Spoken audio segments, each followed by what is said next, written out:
Você vai ouvir agora uma palavra ministrada pelo pastor Gilberto Suzano. Que Deus te abençoe e que esta mensagem seja edificante em sua vida.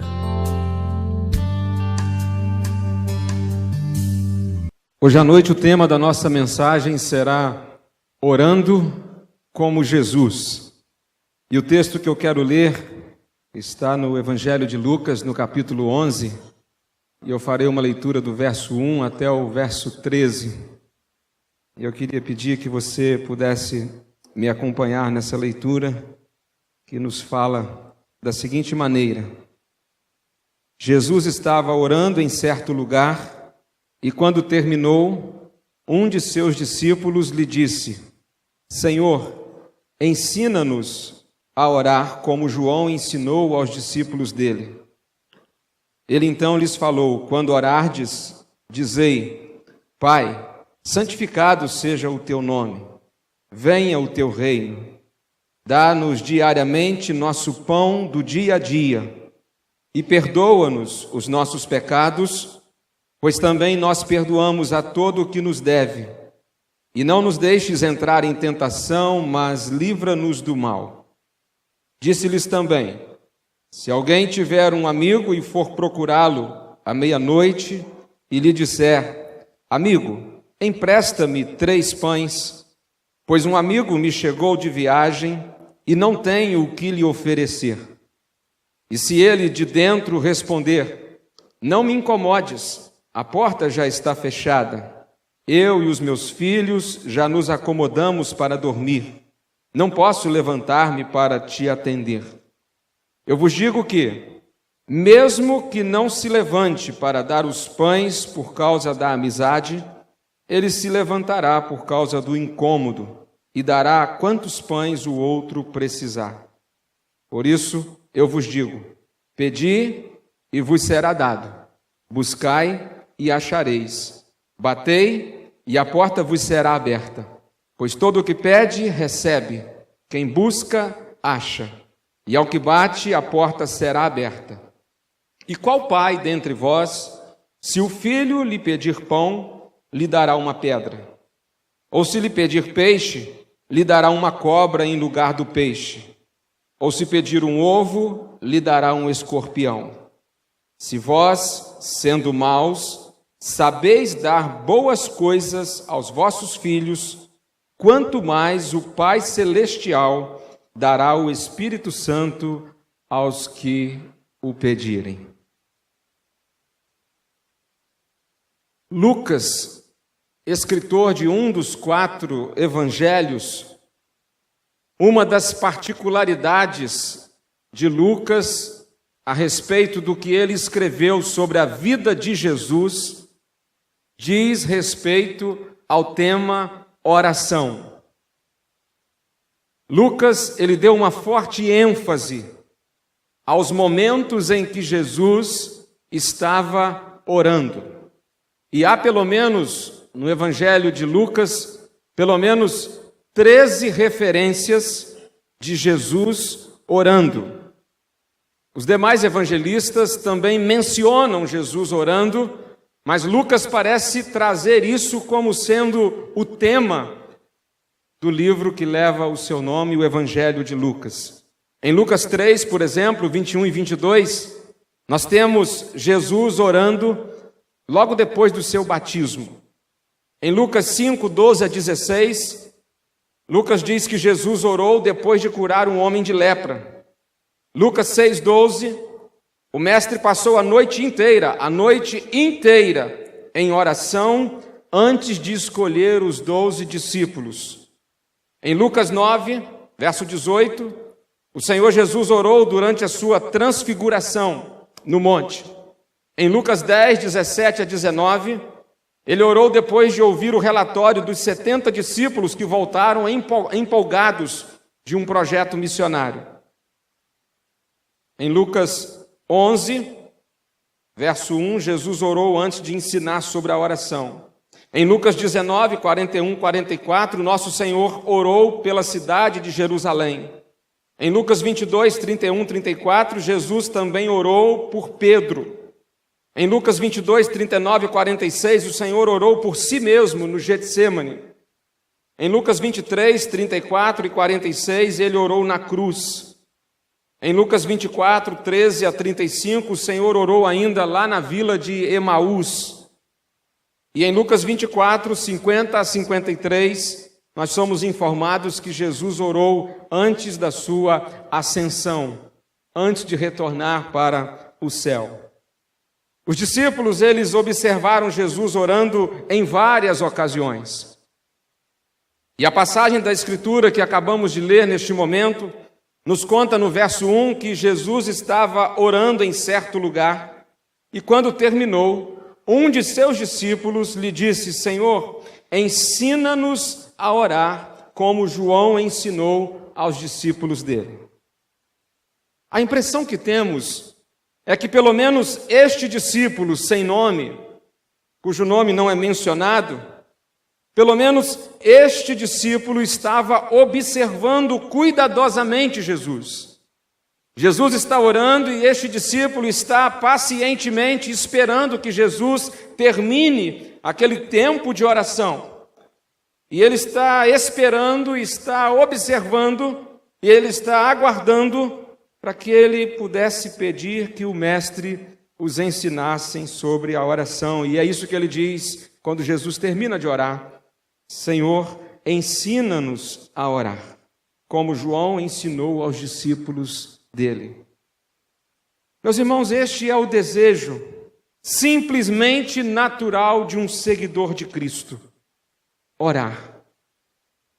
É desejo normal do coração de todo filho de Deus se comunicar com o Pai Celestial.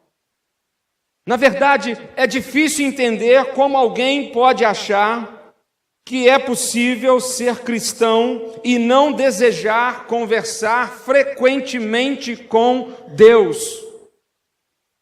Foi por isso que Robert Charles Sproul disse que alguém pode orar e não ser um crente, mas ninguém pode ser um crente e não orar. É possível que alguém ore e essa pessoa nunca tenha sido um cristão. Essa pessoa nunca tenha tido de fato um relacionamento com Deus. E mesmo assim tenha feito alguma oração. É possível.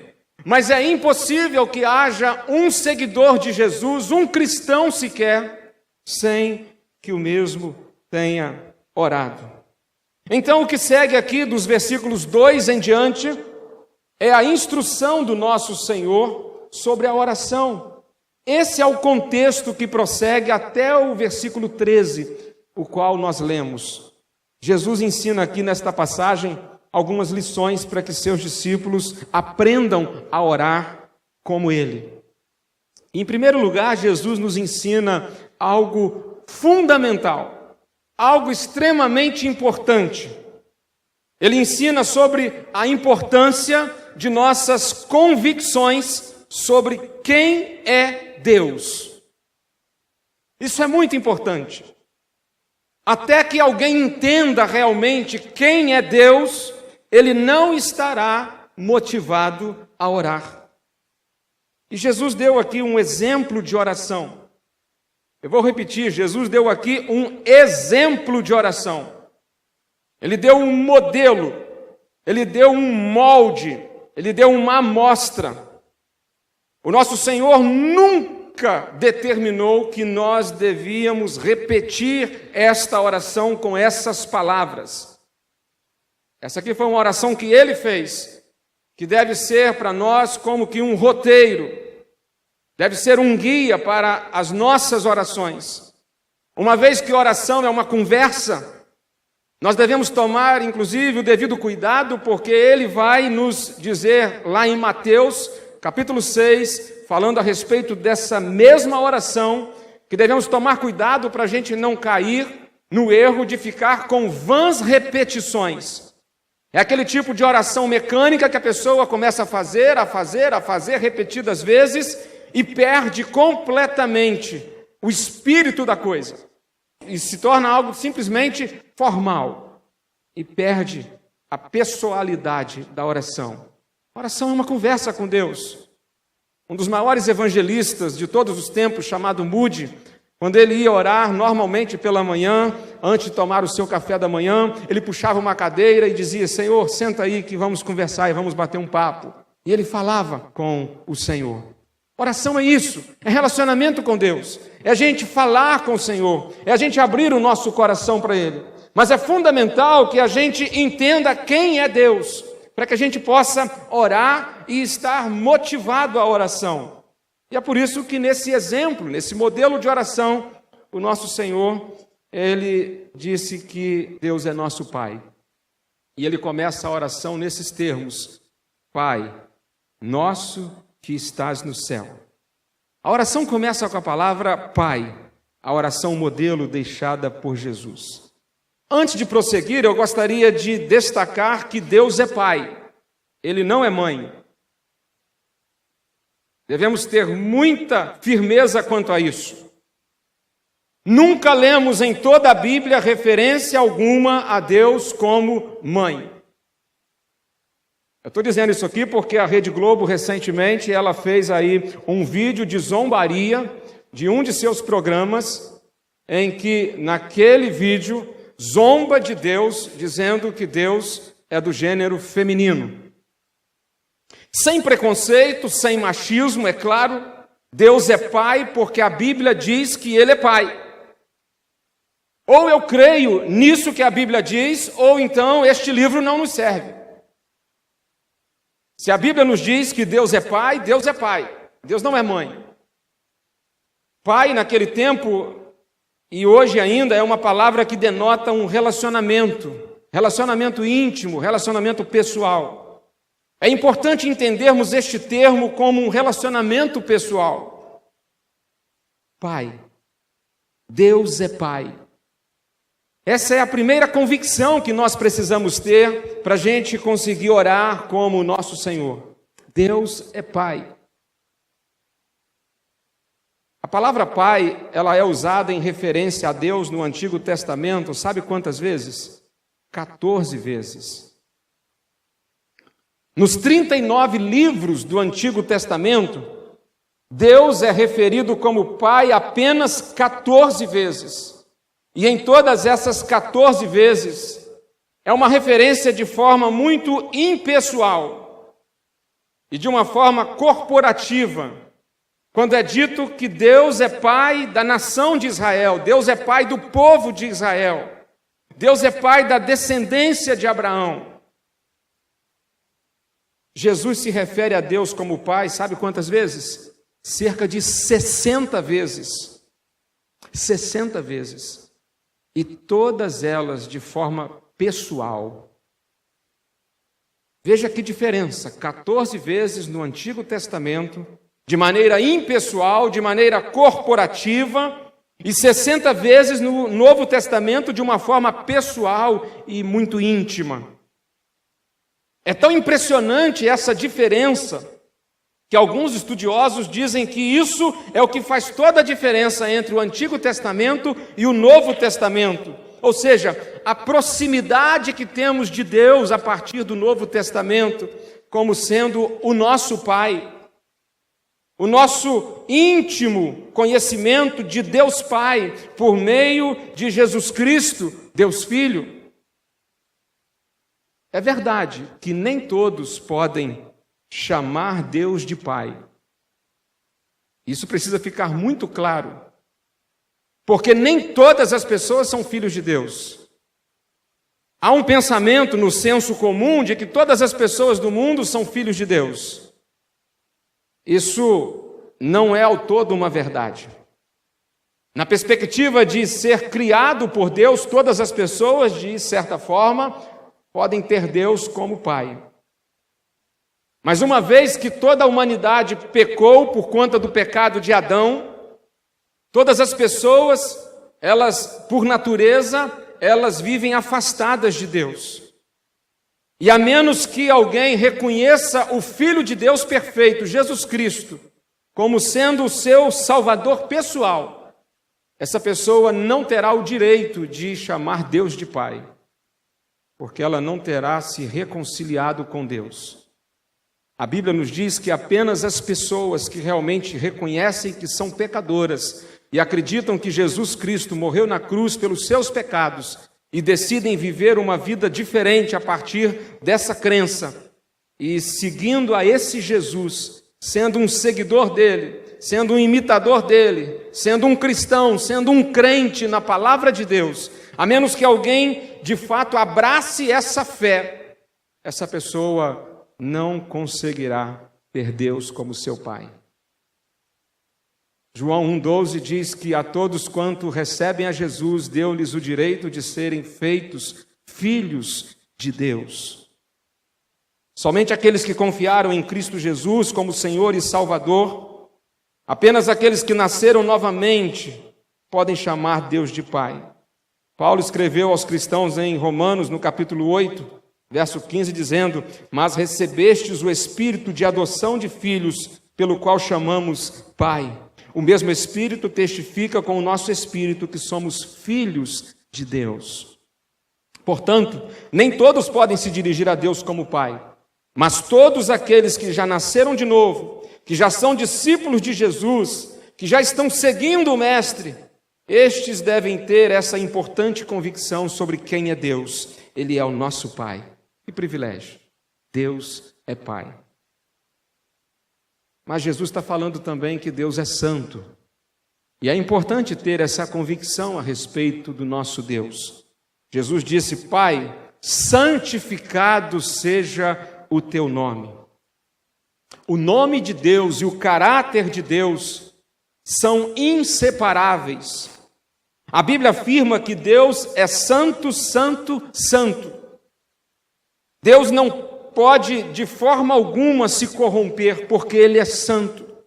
Nada pode atingir ou corromper o Deus que nós cremos. Ele é incorruptível, Ele é incontaminável. Sem dúvida que a santidade de Deus é o atributo divino mais enfatizado em toda a Bíblia. Êxodo 15, verso 11, está escrito: quem entre os deuses é como tu, ó Senhor? Quem é como tu, poderoso em santidade? 1 Samuel 2,2, não há ninguém santo como o Senhor. Quando Jesus ressaltou aqui a santidade de Deus no começo da oração, dizendo que Deus é Pai e Deus é santo, Ele estava nos ensinando que Deus não é uma coisa, Deus não é uma força, Deus não é um ser abstrato, mas que Ele é uma pessoa cujo caráter é perfeito, é íntegro, é puro. Então Ele é confiável. A Bíblia diz que Deus não pode mentir. Ele não pode mentir porque Ele é santo. Ele não peca, Ele não erra, Ele não falha. Ele é perfeito. E termos essa convicção a respeito de Deus vai dar grande motivação para nós orarmos como Jesus. Nós precisamos ter essa convicção sobre o nosso Deus antes de orarmos, porque só assim e só assim nós conseguiremos entrar na presença do Senhor realmente em oração, reconhecendo que Ele é Pai, reconhecendo que Ele é santo. Salmo 29, verso 2 diz: dai ao Senhor a glória devida ao seu nome, adorai o Senhor na beleza da sua santidade. Jesus disse que Deus é Pai, Deus é santo, mas Ele disse também algo que nós precisamos estar muito convictos sobre isso. Diga para a pessoa aí do seu lado: Deus é bom. Deus é bom. Jesus conta uma pequena parábola para fazer uma comparação. É a parábola do peixe, do pão e do ovo. Jesus disse assim: e qual pai dentre vós, se o filho lhe pedir pão, lhe dará uma pedra? Ou se lhe pedir peixe, lhe dará uma cobra em lugar do peixe? Ou se pedir um ovo, lhe dará um escorpião?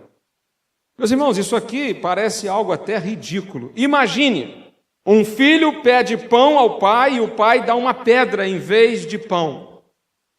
Um filho pede ao seu pai um peixe e o pai entrega uma cobra hipervenenosa. Ou ainda um filho pede ao pai um ovo e o pai dá um escorpião. Quantos pais fariam isso? Eu acredito que nenhum. Jesus está falando de algo improvável. Improvável. É difícil um pai fazer algo assim. Pai não faz isso. Então Jesus faz o aplicativo disso no versículo 13, quando ele diz: se vós, sendo maus, sabeis dar boas coisas aos vossos filhos, quanto mais o Pai Celestial.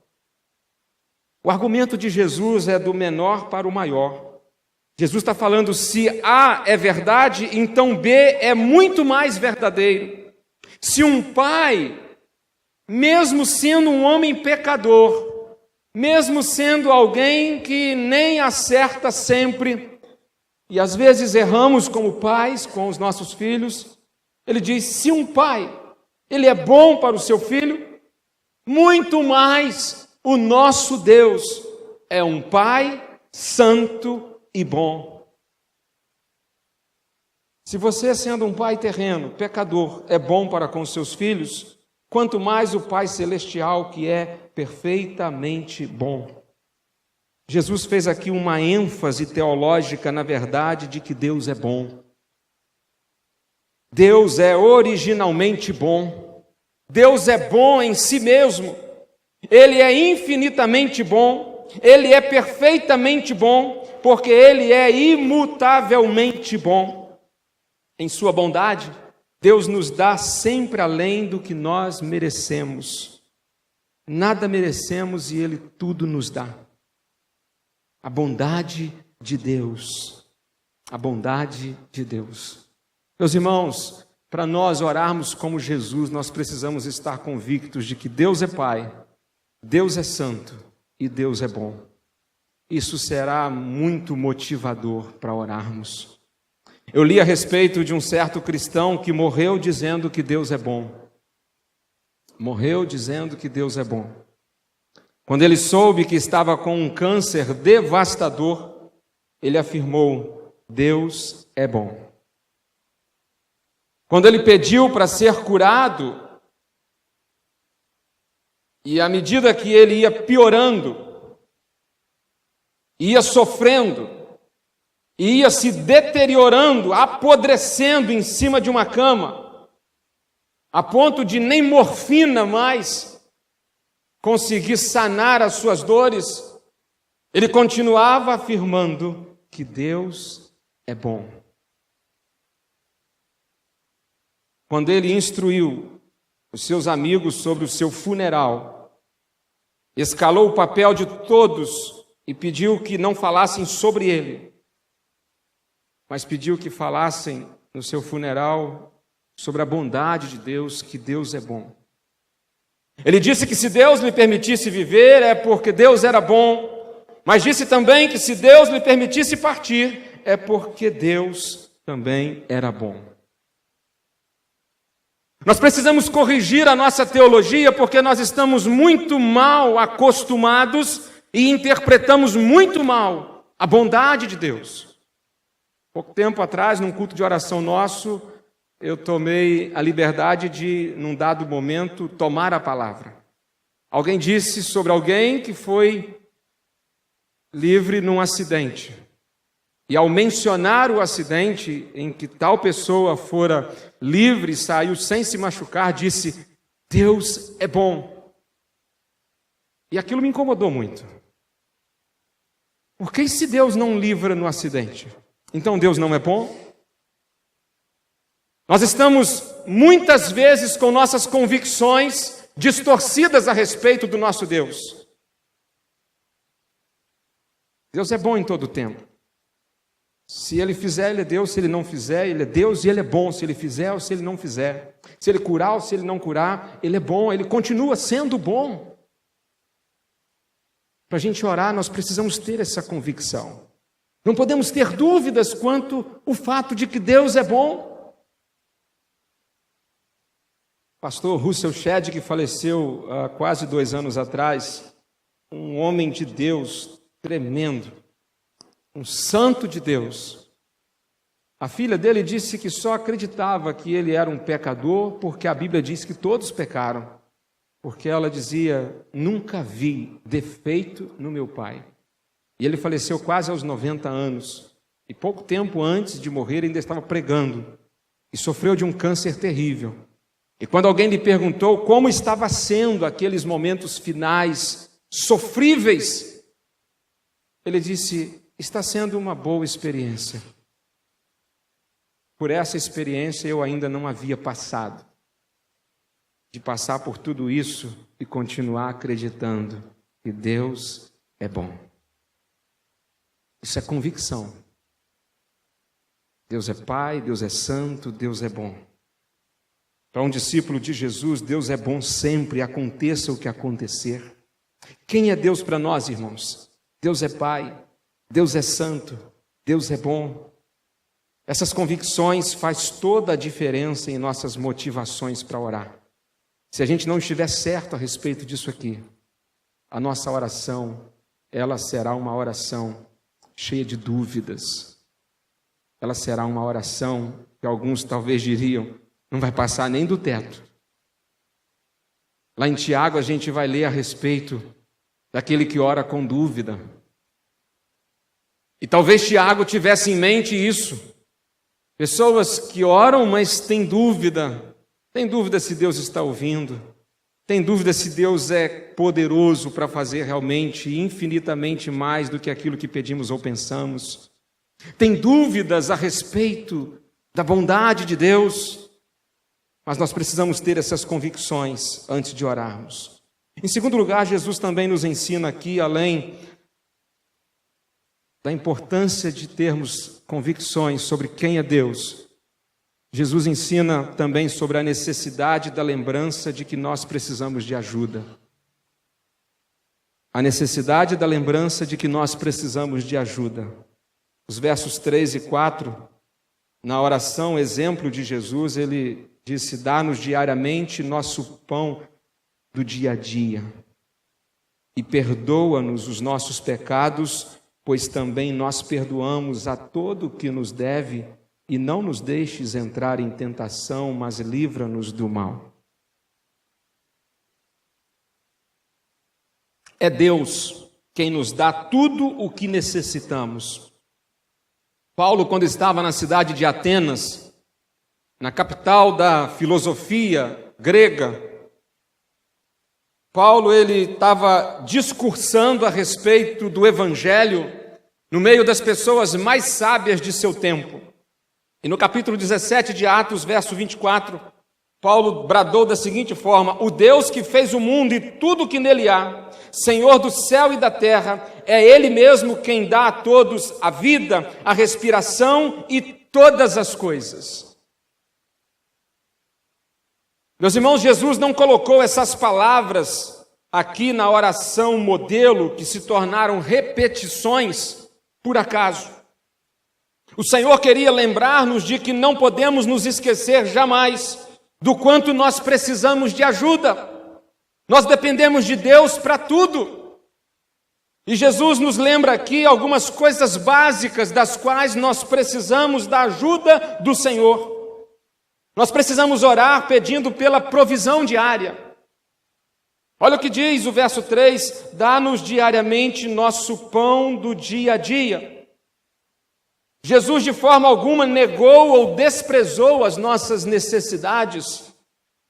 Ao suplicar o pão do dia a dia, Ele nos ensina a colocarmos Deus no centro de nossas necessidades. Se Deus é lembrado apenas nas situações de crise na vida, fica difícil pensar que Deus deseja um relacionamento pessoal conosco.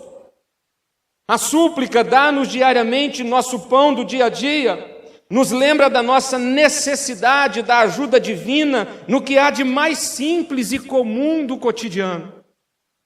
Deus quer se envolver com a nossa vida inteira. Deus, Ele quer se envolver com o nosso pão do dia a dia. Nada para Deus é trivial. As necessidades profissionais não são, as afetivas também não, as necessidades físicas nem emocionais. Nada disso para Deus é insignificante. Deus se importa com tudo isso. Ele é o Deus do cotidiano, das pequenas coisas. Ele é o Deus do pão sobre a mesa e do sol que se põe ao entardecer. O mesmo Deus que governa todo o universo, Ele observa cada fio de cabelo que cai de nossa cabeça e se interessa pelas necessidades diárias de cada um de nós. Jesus está nos lembrando aqui, meus irmãos, que a experiência da oração não envolve apenas as situações de emergência ou as ansiedades do futuro, mas é pão para hoje, para as necessidades e situações do presente. Se aprendermos a orar, dá-nos diariamente nosso pão do dia a dia, nós aprenderemos a não nos preocupar mais com o dia do amanhã. Agora, sabe qual é o grande problema? É que num mundo de tantos recursos, num mundo de tantas facilidades, é fácil nos acharmos autossuficientes. É fácil para nós nos esquecermos que tudo o que temos vem de Deus. Nós entramos no carro, vamos ao mercado, pegamos um carrinho, vamos às prateleiras, pegamos mercadorias, vamos ao açougue, vamos à feirinha, vamos à padaria e colocamos aquele monte de coisas e vamos empurrando, chegamos ao caixa e nós pagamos, passa o cartão, tira o dinheiro, faz o cheque, colocamos aquilo tudo dentro da bolsa, colocamos no carro, chegamos em casa, abrimos o porta-mala, levamos tudo para dentro, abrimos o armário, colocamos tudo ali guardado na nossa despensa. É muito tentador achar que tudo aquilo aconteceu pela nossa força e que dependeu somente de nós. Nos esquecemos que foi Deus quem nos deu saúde para trabalhar. Nos esquecemos que foi Deus quem fez com que o sol brilhasse. Nos esquecemos que foi Deus quem mandou a chuva, fez a semente crescer, fez o arroz crescer, fez o feijão crescer. Gente, foi Deus quem fez tudo isso. Tem uma geração vindo atrás da gente aí que acho que não sabe disso. Mas arroz e feijão tem que plantar para nascer. Tem gente achando que isso dá para fazer download no computador. Não dá, não. Tem como não. Para que isso aconteça, um fenômeno precisa acontecer, um fenômeno sobrenatural daquilo que nós chamamos de natureza. Deus precisa agir, Deus precisa promover para que isso possa chegar à nossa mesa. É muito fácil a gente se esquecer disso. E entra dia, entra semana, sai semana, mês após mês, ano após ano, e a gente se esquece de que o pão nosso de cada dia, ele só é possível porque Deus nos dá. Nos esquecemos que Deus é o causador de tudo, nós achamos que nós somos os causadores. É no pedido, dá-nos diariamente nosso pão do dia a dia, que a graça de Deus se mostra real para o presente e nos ajuda a vencer a ansiedade futura. Agora, sabe qual é um outro grande problema da nossa geração? O pastor Davi Gomes dizia o seguinte: o grande problema nosso é que Jesus ensinou a gente a pedir o pão de cada dia, mas a gente não se satisfaz e a gente quer pedir ao Senhor uma padaria. Quando não, uma rede de padarias. Ele nos ensina a pedir o pão nosso de cada dia. Mas a gente não se contenta com o pão de cada dia. A gente quer uma padaria, quando não, de preferência, muitas delas. Nós precisamos orar pedindo pela provisão diária. Ah, pastor, eu tenho saúde, tenho um emprego e está tudo indo de vento em popa. Beleza, eu tenho uma empresa, as coisas estão todas no lugar. Tá, tudo bem. Mas quem está te dando tudo isso é Deus. E não esqueça de continuar orando, pedindo pelo pão de cada dia. É isso que o nosso Senhor está nos ensinando. Ele está nos lembrando sobre isso. Mas precisamos também orar pedindo pelo perdão diário. Perdão. E perdoa-nos os nossos pecados, pois também nós perdoamos a todo o que nos deve. Isso aqui é muito forte, tá? Jesus está nos lembrando aqui de algo muito importante. Ele está dizendo que nós somos todos pecadores. Mesmo sendo crentes, nós continuamos pecando todos os dias. Os nossos pecados, inclusive, eles podem impedir Deus de ouvir as nossas orações. Sabia disso? Isaías 59, 2. Mas as vossas iniquidades fazem separação entre vós e o vosso Deus, os vossos pecados encobrem o seu rosto de vós, para que não vos ouça. 1 Pedro 3,7 fala assim: da mesma forma, maridos, vivei com elas a vida no lar, com entendimento, dando honra à mulher como parte mais frágil e herdeira convosco da graça da vida, para que as vossas orações não sejam impedidas. Pedro está falando assim: olha, eu sou casado e tenho autoridade no assunto. Esse negócio aí de que Pedro é papa e não foi casado e tal, Pedro era casado, entendido do assunto. Pedro disse o seguinte: temos que cuidar das nossas esposas. Temos que lembrar do Dia Internacional da Mulher. Você lembrou, né? Claro. Foi quinta-feira. Você, marido, você, filho, você lembrou disso, né? E falou para sua mãe, falou para sua esposa, falou para sua irmã, você falou para sua filha: olha, feliz Dia Internacional da Mulher. Eu dei a dica semana passada. Mas Pedro está falando aqui que se a gente não cuida do nosso relacionamento dentro de casa e vive uma vida dos infernos, ele diz que as nossas orações podem encontrar barreiras. Mas louvado seja Deus, porque João, o apóstolo do amor, na sua primeira carta, capítulo 1, verso 9, ele disse: se confessarmos os nossos pecados, talvez você tenha que confessar agora: eu esqueci quinta-feira e não dei os parabéns à mulher da minha vida. Se confessarmos os nossos pecados, Ele é fiel e justo para nos perdoar os nossos pecados e nos purificar de toda injustiça.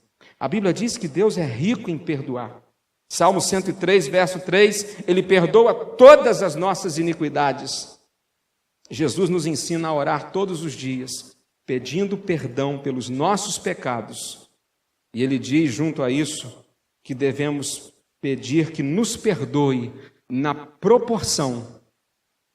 Por isso que eu falei que isso aqui é muito forte. Na proporção que nós temos perdoado aquelas pessoas que têm nos ofendido. Muito forte, né? Ó Deus, me perdoe, assim como eu tenho perdoado aqueles que me têm ofendido. Difícil. Mas o Evangelho é assim. O Evangelho não é brincadeira. Muito sério isso. Para mim pedir o perdão de Deus, eu preciso já ter exercitado o perdão.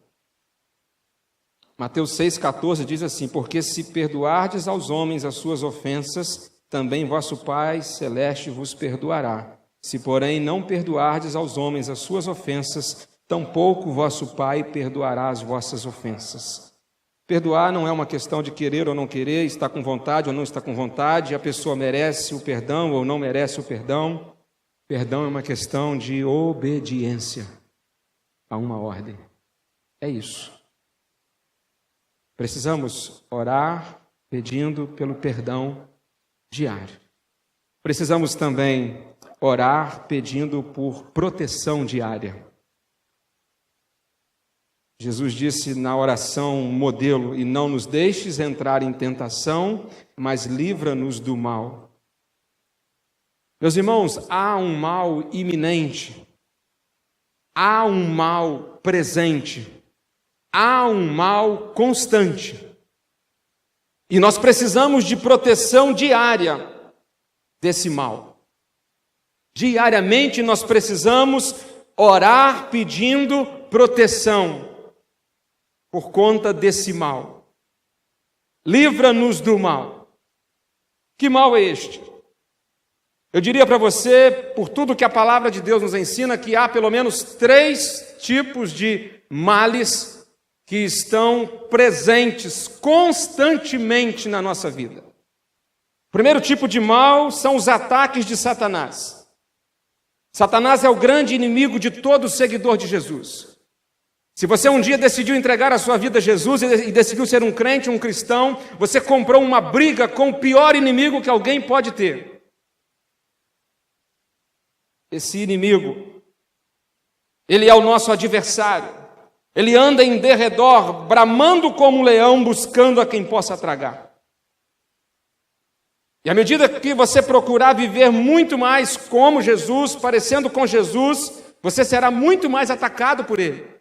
Se você não tem recebido ataques do inimigo, cuidado, porque pode ser que você não esteja vivendo como Jesus, como você deveria estar vivendo. Esse é o primeiro mal do qual nós precisamos rogar ao Senhor diariamente, por proteção. William Cowper disse que Satanás treme quando vê o cristão mais fraco de joelhos. Existe um outro mal também do qual nós precisamos de muita proteção. Esse mal chama o mundo. A Bíblia diz que o mundo jaz no maligno.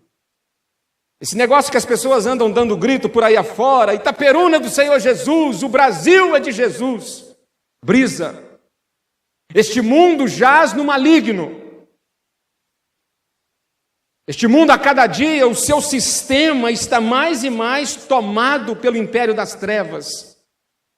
Por mais que nós, cristãos, a gente vai pregando o evangelho e vai anunciando as boas novas e vai tentando cada dia levar mais e mais pessoas para o céu, por um outro lado, há um mundo se corrompendo, cada dia afundando mais e mais no lamaçal do pecado. Isso é um fato. E nós precisamos pedir ao Senhor proteção sobre nós por conta desse mal, porque nós estamos nesse mundo. Lembra da oração feita por Jesus, dita lá em João 17? Pai, não rogo que os tire do mundo, mas que os livre do mal. Porque nós estamos vivendo num mundo que jaz no maligno.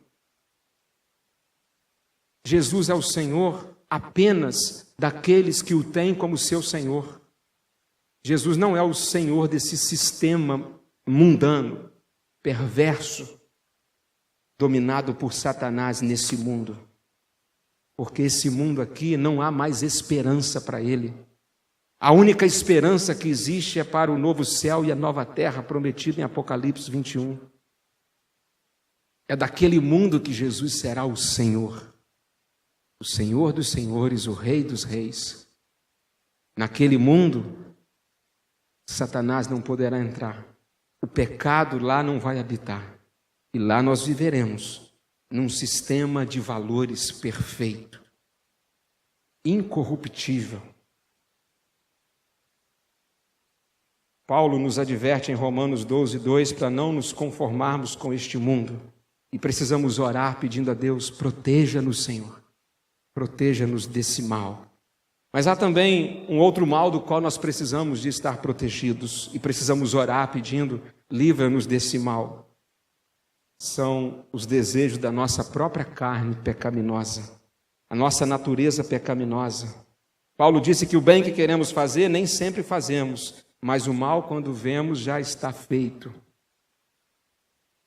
Nós precisamos pedir proteção sobre nós, por conta das mazelas da nossa carne ainda, aqueles desejos que às vezes ainda tentam florescer, aquele velho homem que às vezes tenta ressuscitar dentro de nós. Martim Lutero disse, pensei que o velho homem tinha morrido nas águas do batismo, mas o danado sabia nadar. Por isso que a gente ainda vive nesse grande conflito da carne contra o espírito contra a carne, e nós precisamos orar pedindo, Senhor, livra-nos do mal. Isso deve ser constantemente, diariamente. Da mesma forma que a gente pede pela provisão diária, a gente também deve pedir por proteção diária.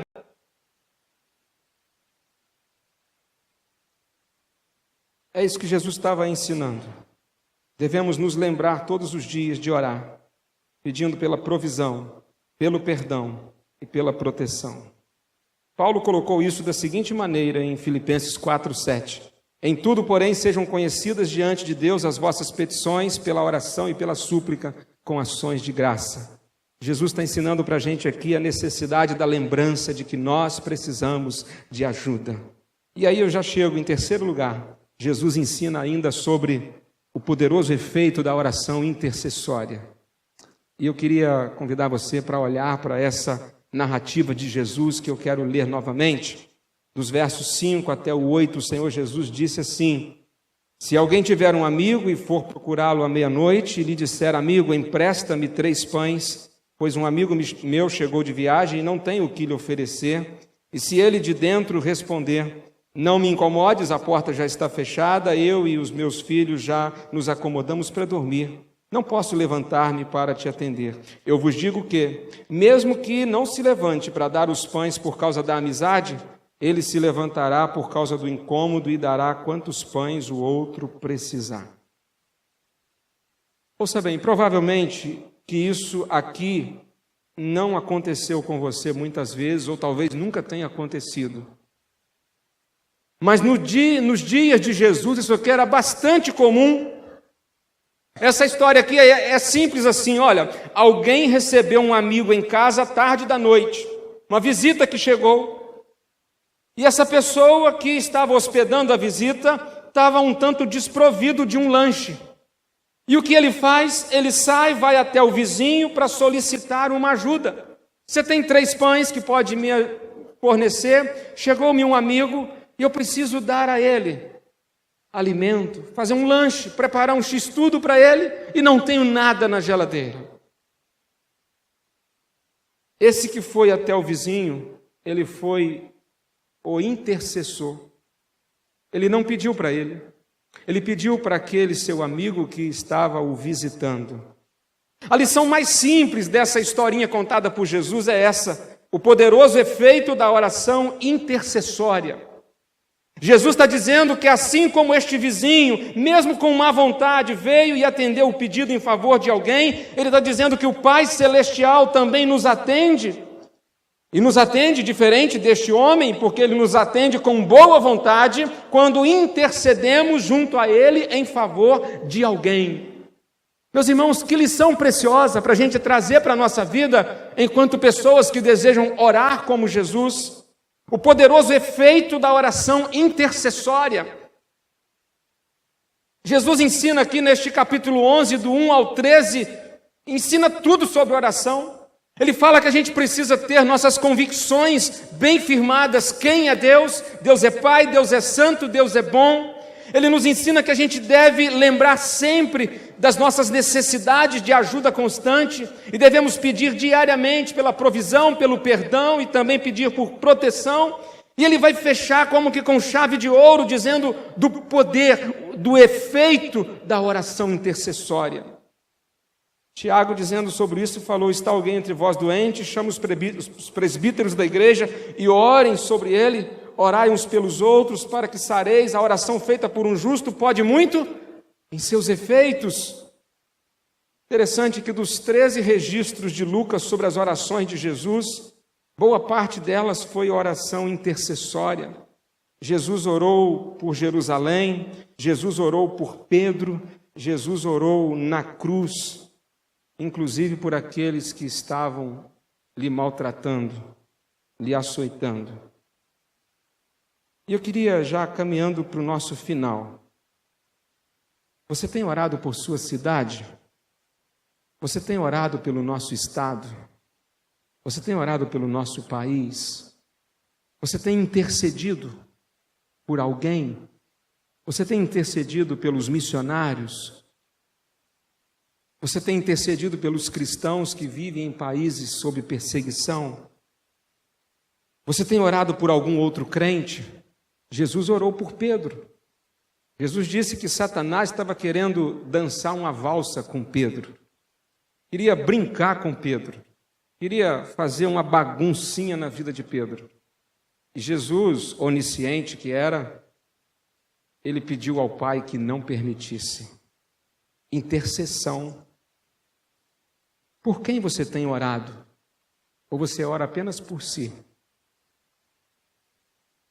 Tem gente que às vezes não tem orado nem mesmo pela sua família. A Bíblia diz que Abraão intercedeu a Deus por Ló. Isaac intercedeu a Deus por Rebeca. Jó intercedeu a Deus pelos seus filhos. Neemias intercedeu a Deus pelo seu povo. E voltou do cativeiro, mas não estava conseguindo êxito na reconstrução do templo de Jerusalém. Você tem orado por quem? As suas orações, ela possui intercessão por terceiros? Ou quando você ora simplesmente pelos seus desejos, pelas suas vontades, pelas suas necessidades? Jesus orou até mesmo pela salvação dos seus agressores. Pediu: Pai, perdoa-lhes, porque eles não sabem o que fazem. Como conclusão, eu quero fazer uma afirmação e duas perguntas. E a afirmação que eu quero fazer é esta: é certo que de alguma maneira você tem uma vida de oração. É certo que de alguma maneira você ora. Você ora, eu acredito que você ora. Eu acredito que você ora, seja de maneira correta ou de maneira errada, seja pouco ou seja muito, seja constantemente ou de vez em quando, seja só na hora do aperto ou seja na hora também dos momentos bons. Mas se você é um crente, você ora de uma forma ou de outra. É certo que de alguma maneira você tem uma vida de oração. Mas eu tenho agora uma pergunta simples e importante a te fazer. Você considera a sua vida de oração bem parecida com a de Jesus? Pelo que Jesus está nos ensinando aqui, você considera a sua vida de oração parecida com a dele? Você ora tendo em vista quem é Deus? Você ora tendo em vista a sua necessidade de ajuda diária? Você ora em favor das outras pessoas? Com que frequência? São perguntas para a gente refletir e permitir que o Espírito Santo agora toque no nosso coração para essa segunda pergunta. Você deseja ser mais parecido com Jesus em sua vida de oração? Você deseja ser mais parecido com Jesus em sua vida de oração? Se você entende que a sua vida de oração ainda está bem distante da proposta de Jesus aqui, e se você deseja ser mais parecido com Jesus no quesito oração, eu queria fazer um convite para você levantar-se do seu lugar e vir aqui ao altar do Senhor, para nós estarmos fazendo uma oração todos juntos, pedindo ao Senhor que nos ajude a orar como Jesus. Você reconhece, você consegue admitir isso? Que precisa ser mais parecido com Jesus em sua vida de oração?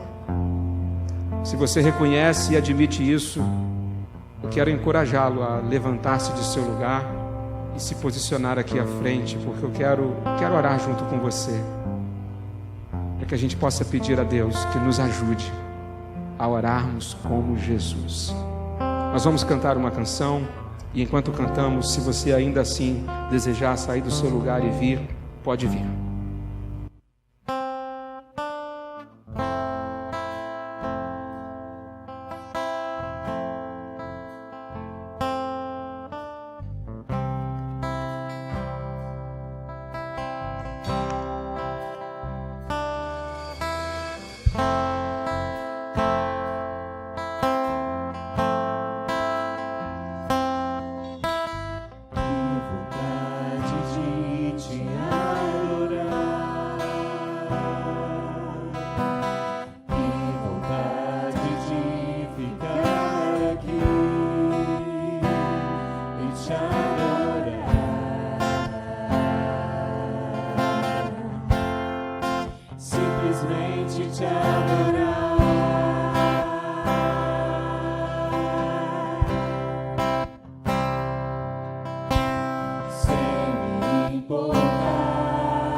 olhos são pra te olhar, o meu coração pra te amar. Meu maior desejo hoje é simplesmente te adorar.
Simplesmente te adorar.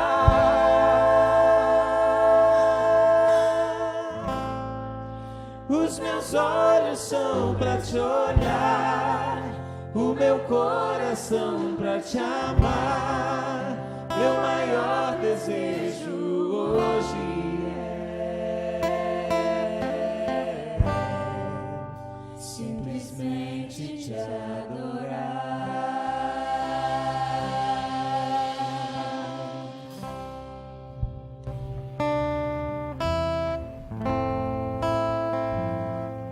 Deus,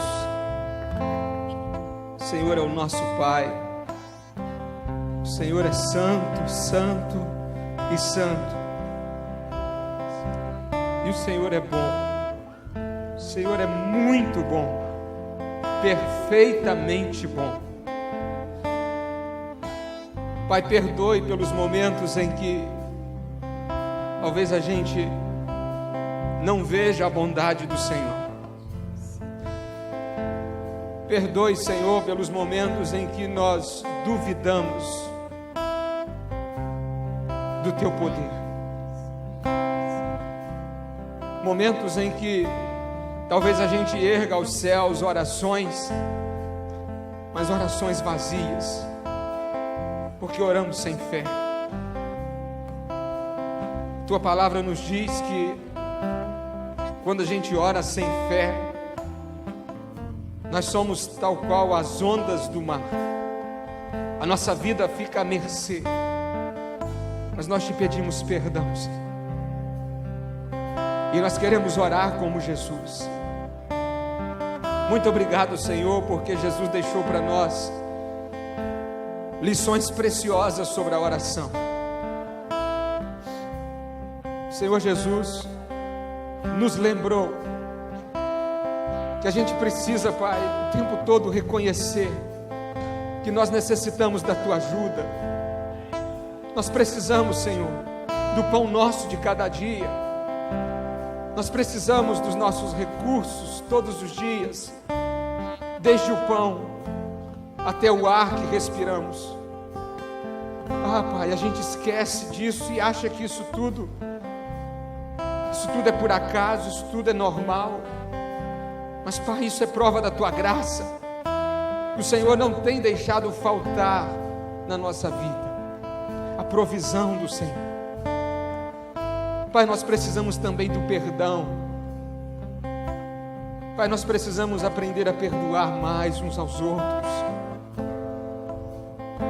Quantas vezes, ó Deus, nós temos dificuldade de lidar com esse assunto? Quantas vezes ficamos ressentidos, feridos? Mas, Pai, nos ajude em nossas limitações, em nossas fraquezas, para que a gente possa perdoar, para que aí sim a gente possa te pedir: Pai, perdoa-nos, como nós temos perdoado aquele que nos tem ferido. Ó Deus, nós precisamos de proteção. Vivemos num tempo de grandes dificuldades. O maligno tem, ó Deus, atacado contra as nossas vidas. Tantos têm se desviado, tantos têm se esfriado, ó Deus. Tantos têm voltado, ó Deus, ao lamaçal do pecado. Mas nós te pedimos, Pai, que o Senhor tenha misericórdia do teu povo nesse tempo. Ó Deus, que seja um tempo de um reavivamento na oração em nossas vidas, Pai. Que nós possamos colocar a oração intercessória também como pauta na nossa vida de oração. Que a gente possa interceder por aqueles que necessitam. Ó Deus, que a gente possa pedir ao Senhor em favor daqueles que estão precisando ser salvo, precisando ser reavivado, precisando ser trazido de volta para a Tua presença, Senhor. Ó Deus, ó Senhor, o que precisará ainda acontecer, Senhor, para sermos despertados a levarmos a sério uma vida de oração com o Senhor? Ó Deus, seja aqui ou em qualquer lugar, que nós possamos Te adorar, ó Deus, Te adorar principalmente por meio de uma vida de oração. Que possamos fechar as portas de nosso quarto, ó Deus, transformar um cômodo de nossa casa num ambiente, ó Deus, que seja o nosso quarto de guerra, aonde nós estaremos ali clamando ao Senhor todos os dias. Ó Deus, nós precisamos separar um lugar da nossa casa, não sabemos aonde, talvez, quem sabe vai ser um cômodo que a gente vai separar para aquele lugar, ser o lugar aonde nós vamos entrar todos os dias para orar, para falar com o Senhor, para buscar pela Tua presença, para clamarmos ao Senhor sobre a nossa vida, sobre a vida da nossa igreja, sobre a vida do Teu povo na face da terra nesse tempo. Ó Deus, desperta-nos para uma vida de oração, para que a gente possa aprender a orar como Jesus.